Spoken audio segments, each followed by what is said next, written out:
kita bakal ngomong soal investasi. Tapi bukan investasi untuk orang-orang yang udah old money, Mbak. Tapi untuk orang-orang yang mau belajar hidup.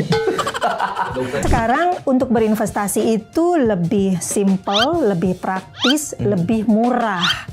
Ini pertanyaan gue banget nih, better ngontrak di Jakarta 2 juta per bulan atau beli rumah di Cikarang yang jauh dengan cicilan yang sama? Bisa juga mungkin Anda punya rezeki. Kita nggak tahu 10-15 tahun lagi karir kita itu seperti apa dan karir pasangan kita seperti apa. Intinya apa? Karena kita bisa begitu karena membangun aset, mindsetnya itu. Bukan takut komitmen bayar utang 30 tahun gitu.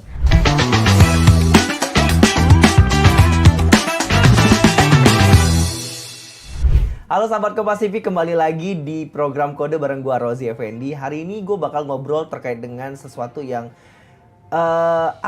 krusial, terus kemudian lagi diperbincangkan oleh orang banyak, terlebih millennials kayak gue dan Gen Z. Kalau kata orang Gen Z, bener nggak sih mendominasi pasar-pasar investasi? Terus kemudian apa iya sekarang di saat Gen Z lebih milih ngopi tiap hari, tapi mereka masih bikin soal investasi. Pertanyaannya adalah investasinya atau KPR, atau saham, atau judi online. Wah, judi online itu investasi bukan sih? Oke, hari ini kita datang pakarnya, seorang financial planner. Selamat datang untuk Mbak Mike Rini. Halo Mbak Mike. Halo Ji, senang bisa hadir di sini. Terima kasih udah main ke studio digital Kompas TV, Mbak. Hari ini kita bakal ngomong soal investasi.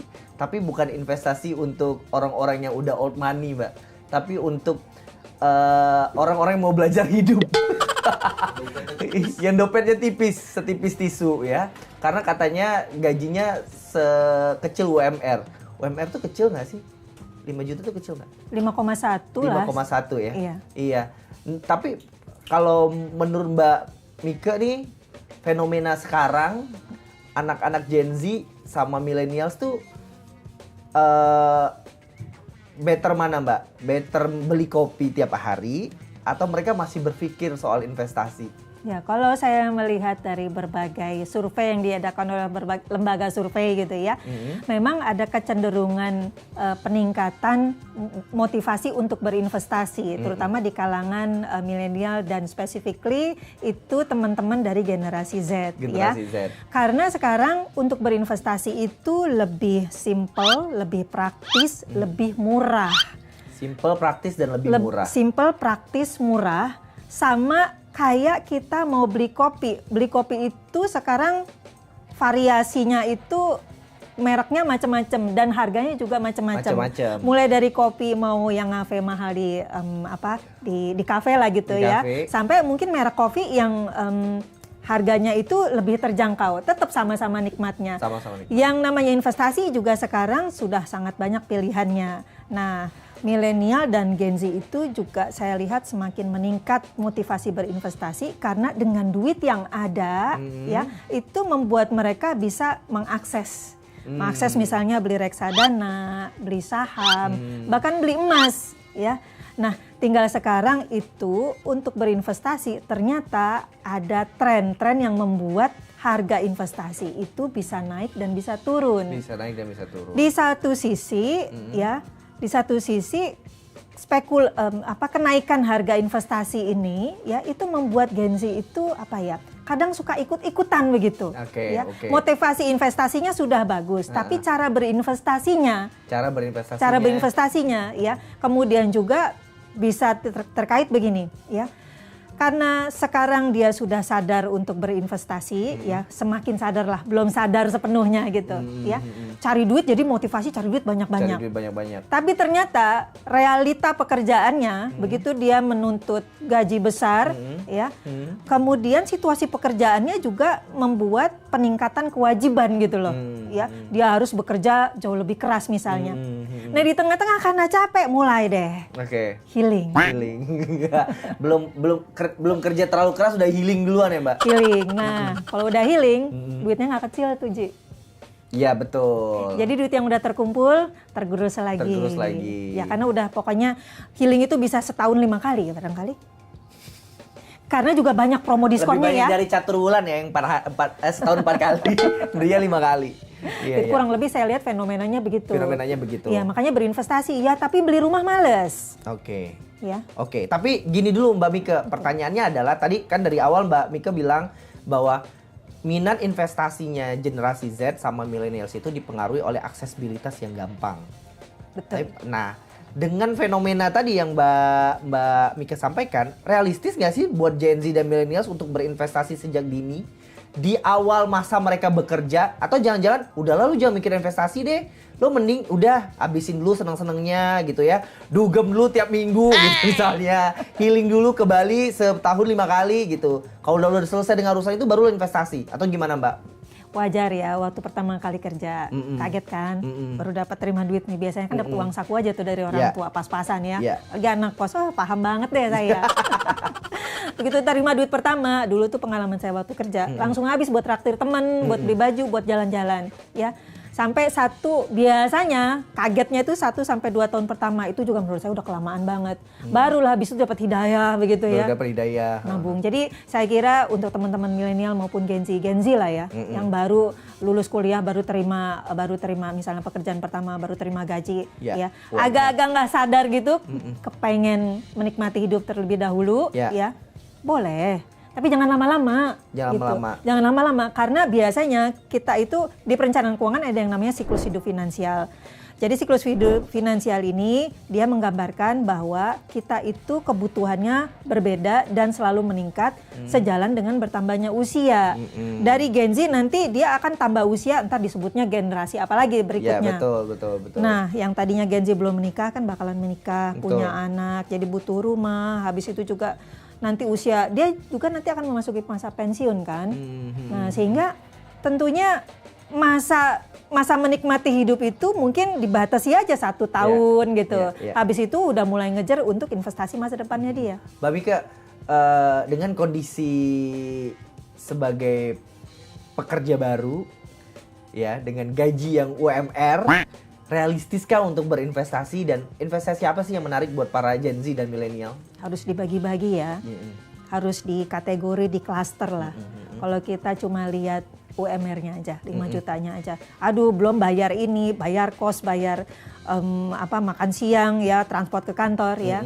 Itu kayaknya nggak kebayang bisa cukup deh. Jadi kalau kita menyisakan uang dari UMR kita atau gaji kita untuk investasi, ya nggak bakalan kejadian tuh ya. Jadi menurut saya, jadi Anda potong aja di depan. Awalnya pun saya punya UMR itu nggak bisa buat nabung, karena ya udah habis buat buat kebutuhan pekerjaan. Betul. Akhirnya saya dulu itu dari tiap uang punya uang 10.000 terpaksa masukin celengan dulu, karena dulu kan belum ada fintech nih. Iya. Itu zaman 30 tahun. Ini membuka ya betapa seniornya seorang Mikir ini eranya. Ya, nah sekarang teman-teman itu ya. Jadi potong aja 30% di depan. dari UMR yang diterima, dari gaji yang diterima. Ya. Pendapatan diterima, terus kemudian diinvestasikan 30% itu. Ya, kurang lebih 1,5 juta kan. Dari 5 juta itu kalau Anda punya UMR 1,5 juta ya.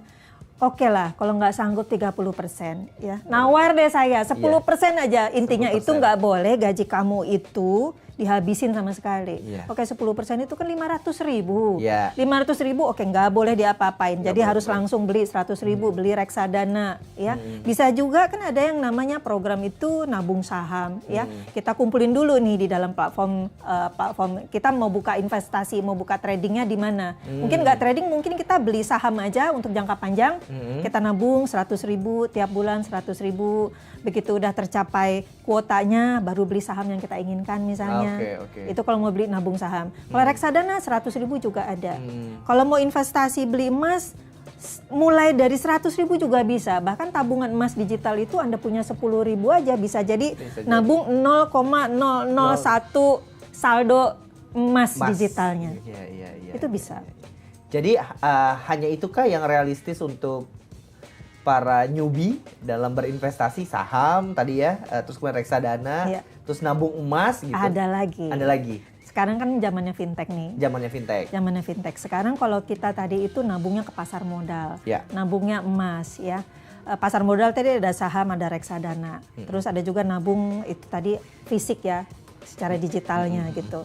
Ada juga sekarang perusahaan fintech itu kita bisa nabung itu melalui platform misalnya peer-to-peer lending. Peer-to-peer lending. Ya, ada juga kita platform crowdfunding. Jadi intinya itu kita sebagai investor kita langsung mendanai, meminjamkan uang kita kepada orang yang membutuhkan. Dan kita mendapatkan untung dari biasanya berbasis bunga, jadi kayak kita minjemin orang lah, tapi secara langsung minjeminnya ke usahanya dia, tidak melalui pasar modal, ya, tidak membeli emas, tapi langsung minjemin ke orang melalui. Itu aman, Mbak?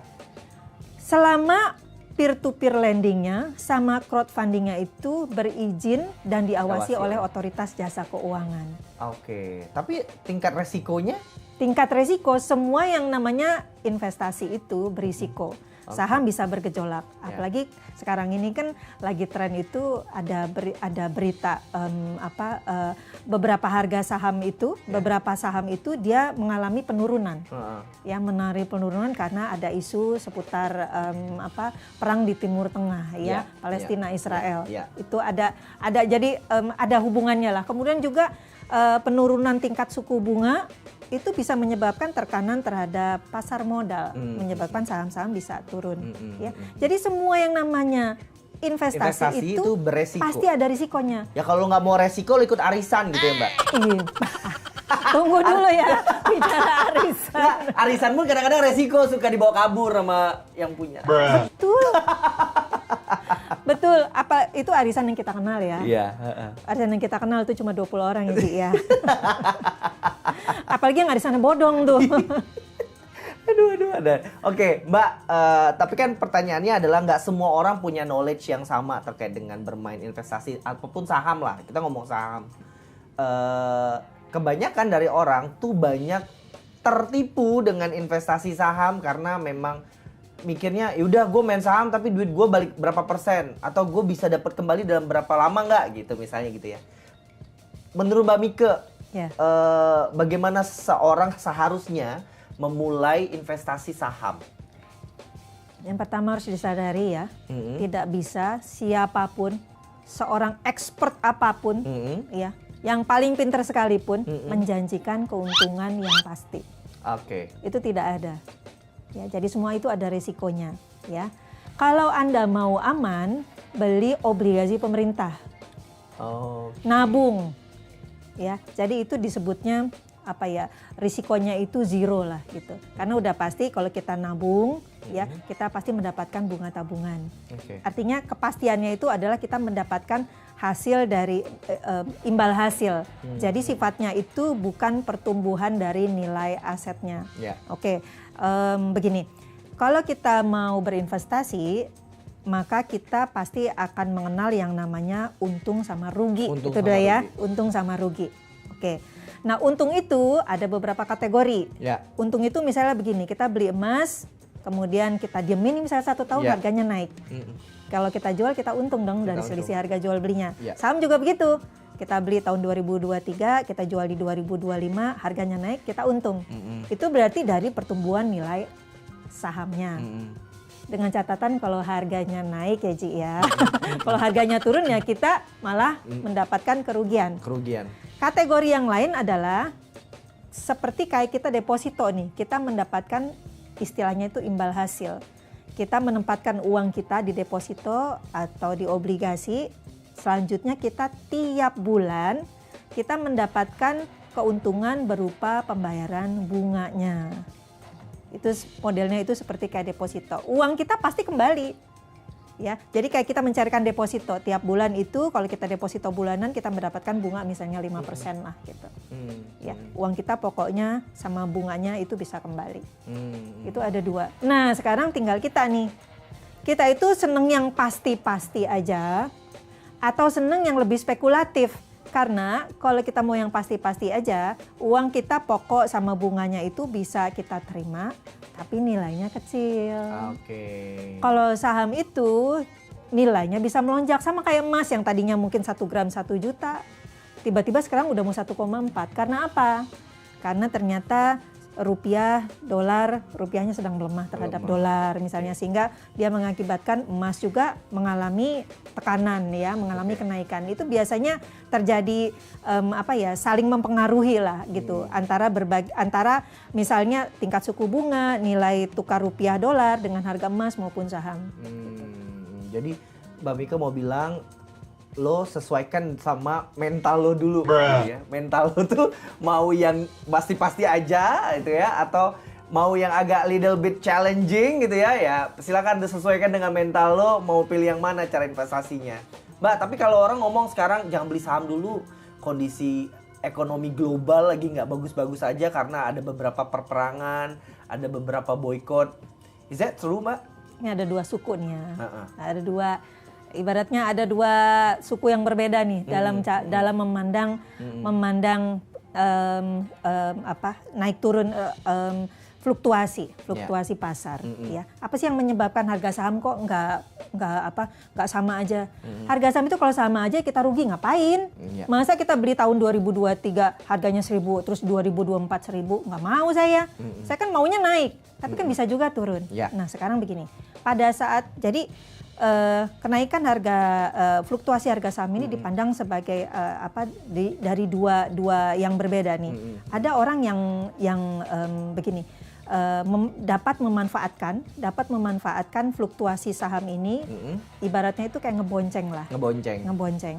Contohnya misalnya begini, kalau ternyata dia menilai pasar saham itu dia bakalan turun, ya maka dia kemudian cenderung untuk menjual gitu ya, Nah, itu ada beberapa fitur atau beberapa trik ya, beberapa cara bagaimana kita tetap bisa untung pada saat pasar sedang turun.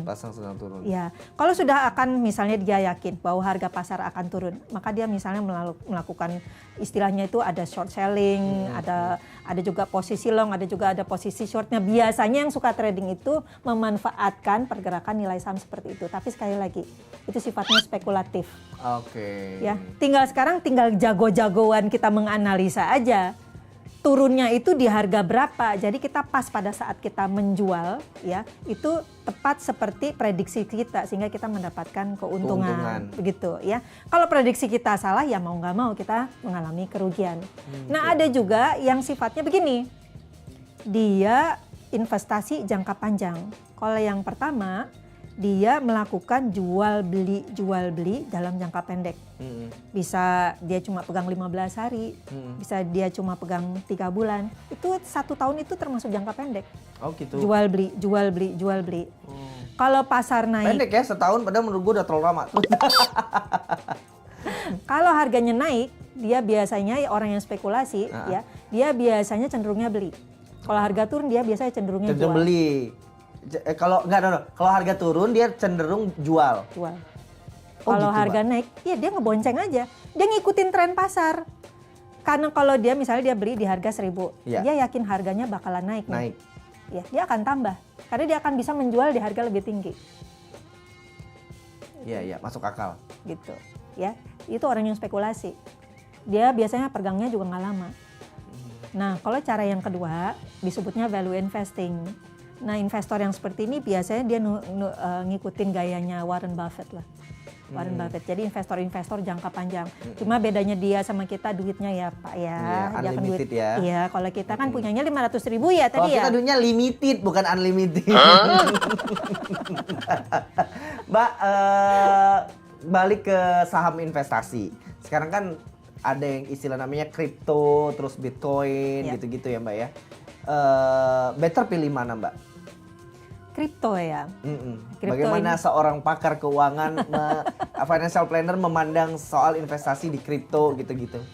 Bitcoin itu kan salah satu produknya cryptocurrency ya. Cryptocurrency, betul. Basisnya itu dia kan blockchain, tapi kita nggak usah ke teknisnya. Intinya begini, dia itu sama kayak kita gini ya. Dia itu ada aset digital, aset lah gitu.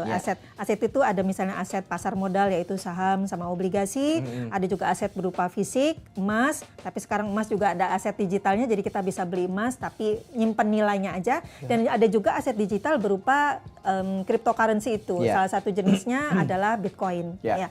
Nah, Bitcoin ini sebenarnya kurang lebih karakteristiknya. Ya, Karakteristiknya. karakteristiknya itu dia tidak memberikan pendapatan tetap, ya. Jadi nggak bisa kita beli Bitcoin kemudian kita mengharapkan tiap bulan kita dapat untung gitu. Ya. Dia ngasih duit ke kita gitu kayak deposito, tidak. Dia itu hampir seperti kalau kita beli US dollar. Ya. Ya. Ya. Dia itu seperti kayak kita beli saham, ya. Jadi harganya itu bisa naik turun. Harganya bisa naik turun, misalnya kita beli Bitcoin misalnya di harga misalnya $1 US misalnya, atau berapa lah gitu, ya. Itu harganya bisa naik turun tergantung dari market di Bitcoin itu sendiri. Jadi tergantung supply sama demand. Supply sama demand-nya. Iya. Harga Bitcoin itu, harga kripto itu bakalan naik ya kalau apa ya? Kalau demand-nya tinggi. Demand-nya tinggi. Kenapa demand-nya bisa tinggi? Bisa jadi misalnya salah satu Dibeli yang nggak tahu sama ya, salah satu startup siapa gitu ya yang ngomong ya. Seorang dibeli yang sama Elon Musk tiba-tiba gitu kan. Nah itu kan Oji ya, tahu ya siapa ya. Tapi Elon Musk kan nggak di sini, jadi nggak apa-apa kita ngegibahin dia kali. Nggak apa-apa. Nggak keganggu juga kekayaan Elon Musk kita ngomongin, Mbak. Nggak ngaruh ya. Nggak ngaruh. Ya, jadi dia begitu ngomong aja, itu jadi sifatnya itu sangat sensitif terhadap emosi pasar. Nah, oke. Emosi pasar itu siapa ya? Kita inilah para investor. Jadi sangat sensitif. Jadi masih kalau saya lihat di cryptocurrency itu, Bitcoin dan teman-temannya itu, dia memang masih sangat fluktuatif begitu, ya. Oke. Nah, hanya saya lihat begini, itu ada investasi yang maksudnya di masa depan mau nggak mau kita memang perlu memahami. Jadi kalau saya memotivasi kepada teman-teman milenial dan Gen Z, alokasikan sejumlah tertentu untuk belajar. Oke. Untuk belajar apa? Belajar kripto. Belajar Kita kripto. investasi juga nggak gede-gede banget sih. Iya, gitu. iya. Yang seringkali bikin rugi itu adalah kalau kita mengalokasikan merasa yakin bahwa akan dapat untung sehingga beraninya gitu ya. Uang yang tadinya buat beli rumah, buat nikah, buat Sampai nggak jadi kawin. Nikah. gara-gara mau main kripto. Iya. Nah itu yang nggak menurut saya itu sama sekali tidak financially literate gitu. Itu buta finansial dan segala keputusan itu bukan berasal dari pengetahuan yang benar ya, tetapi berdasarkan emosional, tidak menggunakan logika. Mbak, tapi menurut Mbak Mika apa sih yang membuat Bitcoin, kripto ya? Kripto tuh jadi lebih seksi gitu. Karena menjanjikan ya, bukan menjanjikan ya, memperlihatkan gitu. Memperlihatkan sangat gampangnya menjadi kaya, sangat gampangnya mendapatkan keuntungan. Kan yang diceritakan selalu begitu, ya kan? Kamu banyak success story yang menurut orang kok gampang banget dia balik modal, kok gampang banget dia jadi kaya gitu ya, Mbak. ya namanya juga orang jualan. Oke. Namanya juga orang jualan. Oke. Pasti yang manis-manis dong. Gitu. Mana mungkin yang diperlihatkan adalah misalnya awas ada risikonya, enggak. Yang diperlihatkan itu, yang dibincangkan, yang selalu diangkat adalah kesuksesannya. Di balik itu sebenarnya risiko bermain atau investasi ya, trading lah gitu. Ya melakukan trading cryptocurrency, Bitcoin ya, digital asset itu sangat berisiko tinggi. Sama kayak kita misalnya kalau dulu itu sebelum adanya kripto kan komoditas itu misalnya kita jual beli CPO ya. Komoditas itu misalnya juga rupiah mata uang asing, rupiah dolar gitu diperjualbelikan. Kan nilainya itu sangat berfluktuasi. Mbak, kita main simulasi yuk. Kalau misalnya anak Gen Z punya gaji 5 juta. Oke. Punya gaji 5 juta. Ya. Berapa yang realistis dilakukan untuk investasi, dan investasi apa yang menurut Mbak Mika aman? Oke, ya. Dan untungkan ya. Dan menguntungkan. Jangan aman aja. Iya. Nanti kalau nggak ada untungnya lemes lagi. Iya. Ya kan buat belajar dulu nih ceritanya. Okay. Enggak juga sih, buat untung sih. Udah, buat untung aja. Gue suka nih untung-untungan. Biar nanti gue bisa putar lagi nih, biar gue contohin. Gaji gue nggak 5 juta ya guys.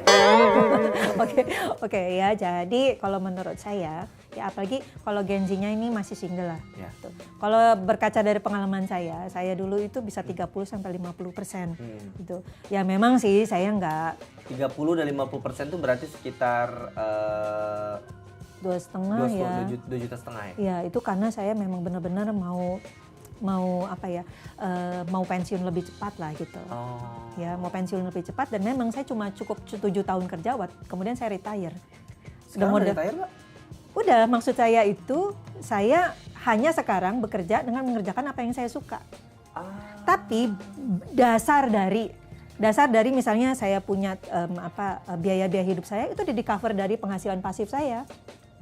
Oke. Jadi saya bisa memutuskan besok kalau saya nggak mau kerja ya udah nggak apa-apa, saya mau santai-santai aja. Tuh, tapi maksud saya nggak hidup mewah. Cuma bayar listrik, bayar sampai makan Bisa. aja, hidup secara dasar aja saya bisa. Itu kan yang didefinisikan sebagai financial freedom, Mbak? Nah, financial freedom secara kurang lebih seperti itu, tapi sekarang kembali lagi gaya hidupnya. Oke. Kalau misalnya kayak saya cukup dengan dasar hidup saya, living cost saya, gitu. Saya nggak harus kerja lagi, itu sudah cukup buat Anda. Itu adalah financial freedom versi Anda. Oke. Tapi kalau Anda misalnya begini, saya pengen jalan-jalan juga, living cost saya cover semuanya. Tapi saya juga setahun itu pengen sekali atau setidaknya 2-3 kali lah jalan-jalan ke luar negeri misalnya. Nah, berarti passive income-nya perlu lebih besar lagi gitu. Nah, kalau misalnya tadi main simulasi nih, gaji 5 dari juta ya, Mbak ya? Kalau karena saya waktu itu targetnya sebelum usia 30 itu saya mau financial freedom, ya memang harus disiplin. Ya karena saya punya umur waktu itu kerja usia 22, kan saya cuma punya waktu 8 sampai 7 tahun. Ya, untuk nabung brutal lah itu istilah saya gitu, nabung sama investasi brutal gitu. Ya. Akhirnya makan warteg tiap hari ya, Mbak. Ya main ke gue. Enggak canda, Mbak itu. Tapi warteg enak loh. Iya, warteg enak kan murah. Gue bilang bukan nggak enak, murah. Tapi ada sampingan lain juga kerjaan. Betul, Oke.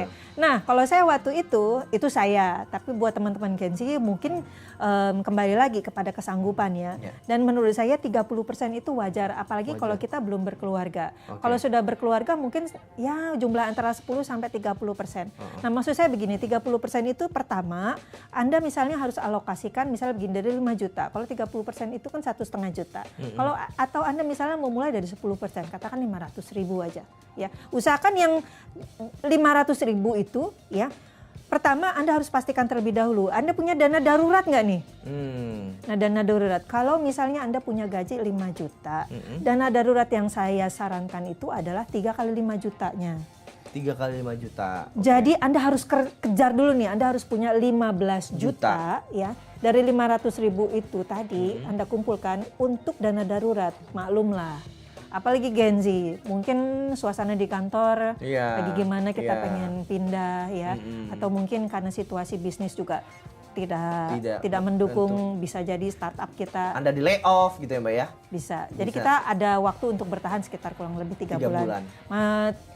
Masih muda, saya kira 1-2 bulan udah bisa cari kerjaan. Oke. Tapi kan uang kos tetap harus dibayar dong. Betul. Ya, jadi saya anjurkan bahwa pertama kita investasi untuk mengumpulkan dana darurat terlebih dahulu. Dana darurat terlebih dahulu. Itu one of investasi juga berarti ya, Mbak? Ya, karena investasi kan intinya kita mengalokasikan uang kita ke dalam suatu produk keuangan dengan tujuan untuk mendapatkan keuntungan. Nah, pokok dan keuntungannya itu untuk tujuannya apa? Itu yang hilang, yang lost generasi Z sama milenial. Tujuan keuangannya apa dulu? Untung aja sama aman.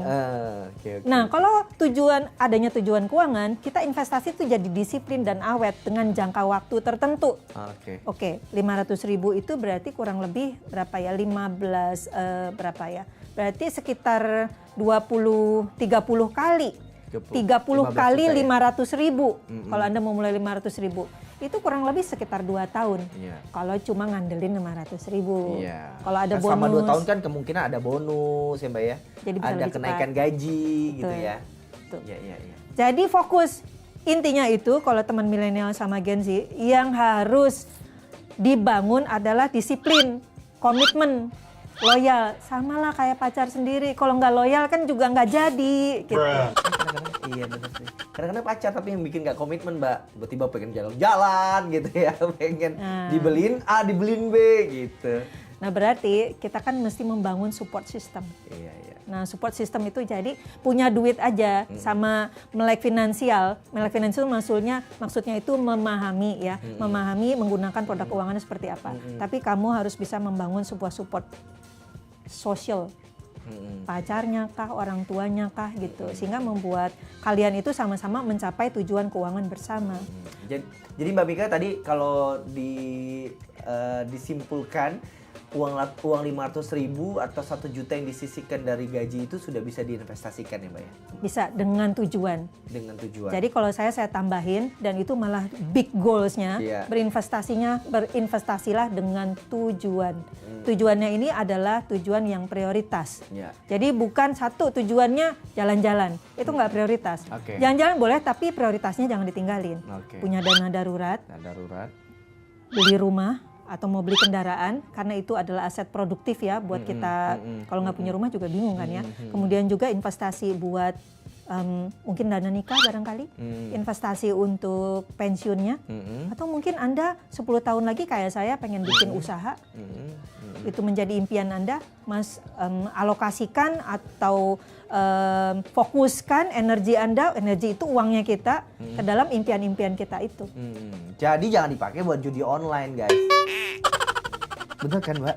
Nggak rekomen, titik. Ya kalau menang syukur, nggak menang mampus. Udah. Ya itulah ya, seneng coba-coba gitu. Coba-coba. Tapi judi itu nggak bakalan buat kaya. Memang ada yang untung, tapi lebih banyak buntungnya kok. Iya, itu guys. Memang ada yang untung tapi lebih banyak buntungnya. Tapi tadi gue investasi yang produktif tadi yang Mbak Mika sampaikan, beli mobil, beli motor. Apakah dengan beli gadget yang setiap tahun melakukan perubahan, upgrade ya Mbak ya, 15 Pro misalnya ya, besok lagi ada Pro Max, ada Max lainnya gitu. Itu investasi Mbak? Sama tujuannya produktif, dan yang kedua nggak ikut-ikutan. Jadi maksudnya begini, barangnya, kadang ada orang begini ya, beli ikut-ikutan padahal fiturnya juga nggak semuanya dipakai. Oke. Karena memang bergaya aja dengan mereknya. Ya, gitu. ya. Padahal dengan harga yang jauh lebih terjangkau, fiturnya juga kurang lebih bersaing, dia tetap bisa bekerja gitu.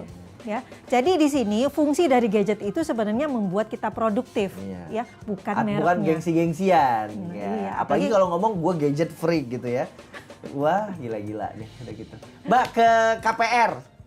Kemarin rame di sosial media dan di beberapa pemberitaan ada salah satu pejabat kita ngomong Gen Z susah beli rumah, katanya.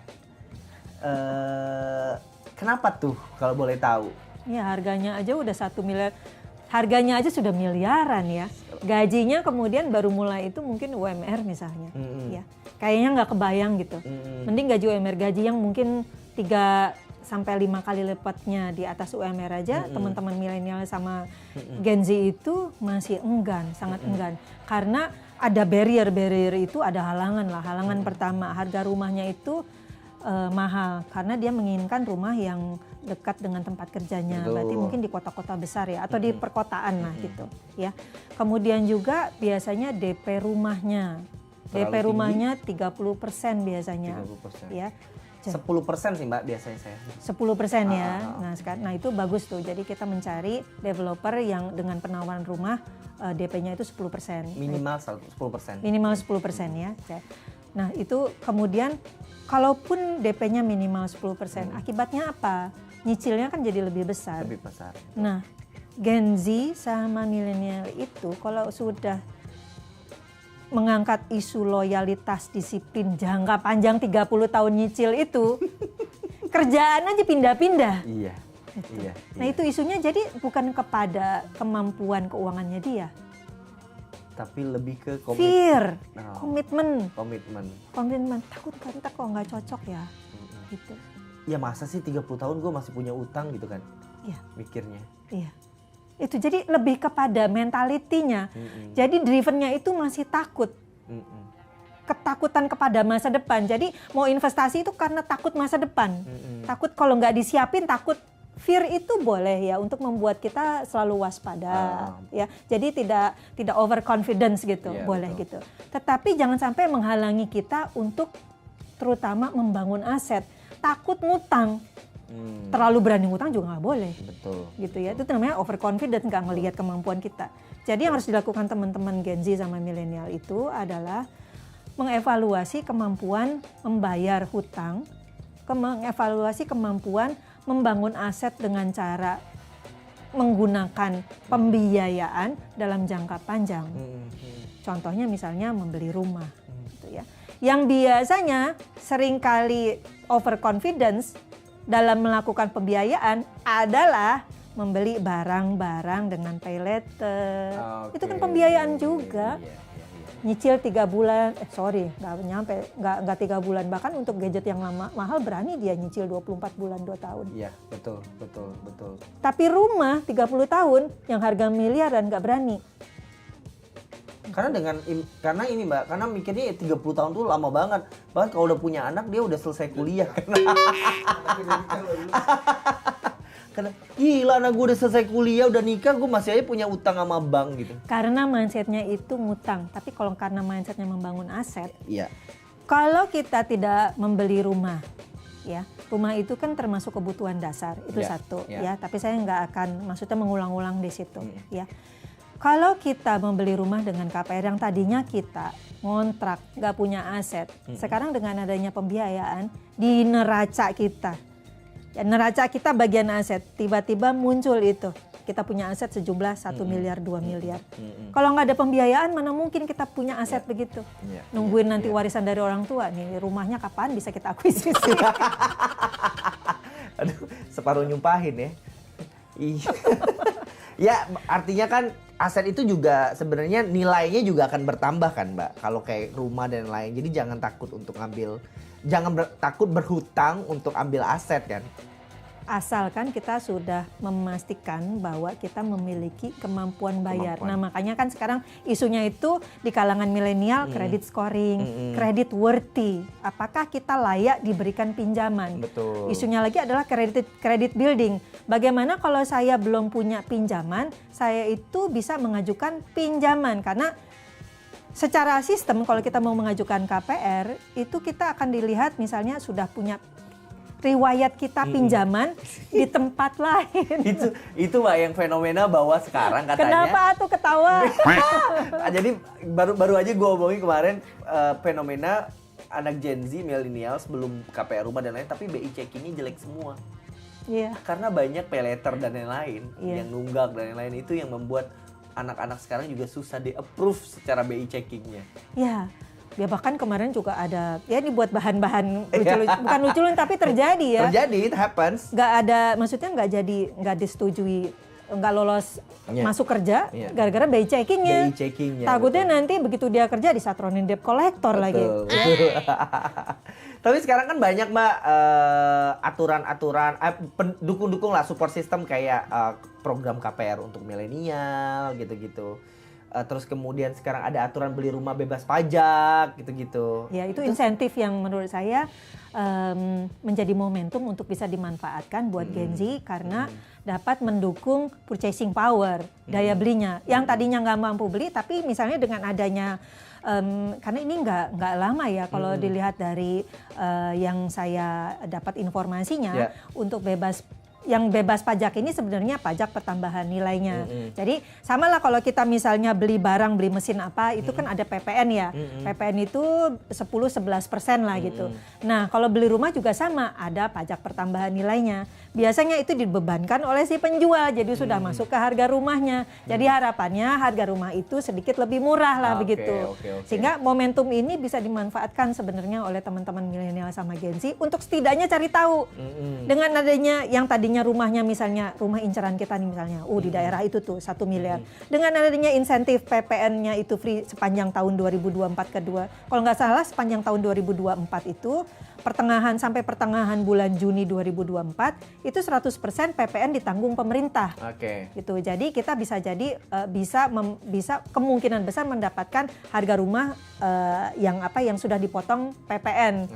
Ya, karena tidak dibebankan PPN oleh si penjual. Tapi setelah Juni atau Juli 2024 itu hanya sampai Desember 2024 itu hanya 50% dari PPN yang ditanggung pemerintah. Gitu. Mau belinya pakai KPR ya atau belinya lunas, punya duit gede nih ya buat bayar lunas. Itu PPN-nya ditanggung sama pemerintah. Untuk nyicil ke developer juga tanggung. Iya, nyicil. Pokoknya intinya kalau beli rumah lah gitu, PPN-nya itu ditanggung pemerintah. Ya. Nah, makanya program seperti ini mungkin bisa dipertimbangkan setidaknya buat motivasi kepada teman-teman Gen Z sama milenial untuk cari tahu lah ke developer, cari tahu lah ke bank. Berapa kira-kira dibandingkan misalnya harga sebelumnya dengan adanya insentif ini, harga rumah bisa lebih murah berapa? Perbandingannya ya Mbak ya, perbandingannya. Iya, setidaknya harus cari tahu. Setidaknya harus cari. Jadi kita tahu sebenarnya program kayak gini yang diuntungkan bank atau nasabahnya. Kerasa nggak sih sama kita? Iya, betul, gue setuju. Mbak, ini pertanyaan gue banget nih, better ngontrak di Jakarta 2 juta per bulan atau beli rumah di Cikarang yang jauh dengan cicilan yang sama? Iya, kalau kita masih belum pasti nih, begini ya.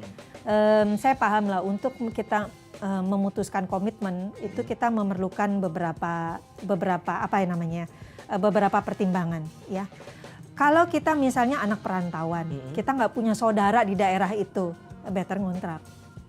Oke. Ya, kita misalnya baru perantauan ya, kemudian kita mungkin belum ada tanda-tanda bakalan menikah 2 atau 3 tahun gitu ya, masih baru mulai, better ngontrak dulu. Ya. Tapi kalau kita sudah fix gitu ya, sudah fix, apalagi mungkin, jadi kan ini kembali lagi saya angkat isu mengenai social support kita. Social support. Ya, kalau kita sudah fix beli rumah di situ, ya, kemudian kita nggak tinggalin karena mungkin kita jauh dari saudara, ya. Di situ juga fasilitas umumnya belum lengkap, ya. Jadi social supportnya itu nggak ada buat kita untuk bisa betah di rumah itu, jangan beli dulu. Tapi kalau social supportnya, fasilitas umumnya setidaknya sudah mulai terbangun. Kita setidaknya mungkin dekat dari orang tua, mungkin nggak jauh rumah orang tua, atau mungkin nggak jauh rumah calon mertua. Sama calon kita juga sudah oke lah gitu beli di situ, ya. Sudah fix nih kira-kira calonnya bakalan ini, ya. Udah bisa menjadi menjadi tanda-tanda gitu bahwa itu adalah saatnya untuk membeli rumah. Jadi memang bukan suatu keputusan yang sembarangan karena saya paham bahwa komitmennya itu bisa 15, 20 sampai 30 tahun nyicil. Iya. Saya setuju sih Mbak. Karena saya merasakan ada kegalauan terkait dengan apa iya gue pensiun di Jakarta sehingga gue harus beli rumah di Jakarta. Nah, ini saya ambil masukan ya. Buat yang rumah pertama, baru mau beli rumah pertama, rumah itu nggak harus rumah impian kok. Cukup misalnya memulai sebuah keluarga kecil. Oke. 15 tahun, 10 tahun lagi bisa dijual atau over credit. Pindah ke nilainya kan sudah berubah pada saat itu. Dan sesuai pasti dengan naik ya Mbak? Selalu biasanya harganya rumah itu naik gitu.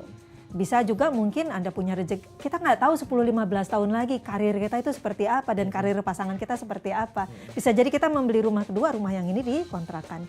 Bisa jadi stepping stone ya, kita membeli rumah yang lebih bagus, rumah yang sekarang, yang udah lunas nanti, dijadikan DP-nya. Intinya apa? Karena kita bisa begitu, karena membangun aset, mindsetnya itu. Bukan takut komitmen bayar utang 30 tahun gitu. Lagi pula kalau kita punya bonus, utang itu bisa dipercepat kok. Jadi bisa lunas lebih cepat. Asal jelas peruntukan utangnya untuk apa? Untuk aset sekali lagi. Orang Indonesia itu ya, dia kalau nggak dipaksa, nggak bisa investasi. Iya. Jadi dipaksanya itu harus dengan misalnya ya gitulah semangat kerja untuk bayar cicilan misalnya. Tapi cicilan apa dulu nih? Jadinya kan rumah. Oke. Ada istilah Mbak, fenomena sekarang adalah gali lubang tutup lubang gitu. Karena dia berhutang, terus dia buat bisnis baru, tapi belum jelas bakal dapat keuntungan atau berkembang atau tidak bisnisnya. Jadi menurut Mbak Mika, kalau orang ada duit, better bayar utangnya dulu apa buat modal bisnis baru atau modal bisnis atau nambah modal bisnis yang dimilikinya. Ini ada dua nih ya, utang pribadi atau utang usaha. Oke ya, kalau utang pribadi better bayar utangnya terlebih dahulu. Oke. Kalau utang pribadi? Ya, utang pribadi. Ya, utang pribadi itu jadi misalnya Anda sudah, apalagi kondisinya itu, waduh cicilan kartu kreditnya misalnya gini, atau cicilan pay letternya itu udah lebih dari 30%. Jadi cicilannya aja udah berat banget. Nah, sementara Anda misalnya punya katakan bonus lah gitu. Ya. Dapat bonus karena misalnya Anda seorang sales representatif, kebetulan laku gitu. Chief ya Mbak? Chief gitu, chief target gitu, dapat bonus gede. Bayar utangnya. Habis udah bayar utangnya, baru sedikit-sedikit kita investasi lagi. Dan jangan mengulang lagi cicilan yang terlalu besar tadi, evaluasi gaya hidupnya. Nah kalau usaha ini begini, ya, kalau usaha itu nggak lepas dari pembiayaan. Jadi utangnya memang harus diputar, ya. Tetapi caranya adalah dengan kita mengevaluasi terlebih dahulu. Jadi harus balance antara pemasukan dengan pengeluaran kita. Pengeluarannya itu pengeluaran usaha, termasuk di dalamnya cicilan hutang. Batasnya itu begini sebenarnya, ya. Batasnya itu adalah seluruh kita punya total cicilan atau kewajiban sebenarnya, kewajiban usaha. Apalagi kalau usahanya ini usaha yang sifatnya itu masih pribadi. Kan harus dipisahkan nih, ya, antara utang pribadi dengan utang usaha. Nah, maksimal dari cicilan utang usaha kita itu tidak boleh melebihi sepertiga dari pemasukan usahanya kita. Sama sih sebenarnya uang pribadi atau hutang pribadi juga begitu cicilannya, ya. Jadi harus memahami rasio hutang sehat. Cicilan totalnya kita itu tidak boleh lebih dari sepertiga.